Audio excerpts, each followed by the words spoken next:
सो hello students, myself Sahil. So आइए हम problem on edges का आपका नेक्स्ट सम देखते हैं। देखिए, the ages of A and B are in ratio 6:5। अब इन्होंने ये नहीं बताया यहाँ पे प्रेजेंट एज है या कुछ भी है, तो हम इसको प्रेजेंट एज सपोज करेंगे।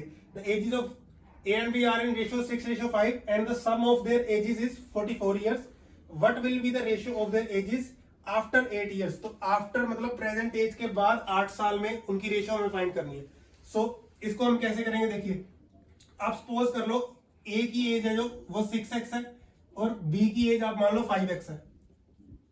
हमें सम दिया हुआ है, मींस कि 6x plus 5x is equal to 44।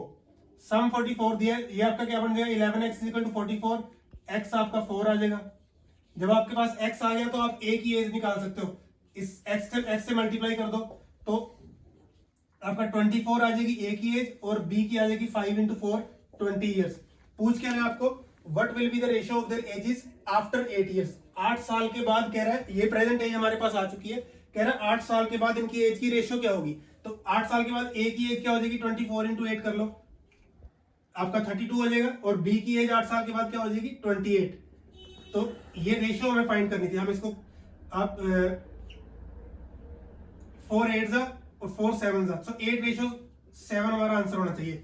So option देखो आपका बी ऑप्शन आपका आंसर है।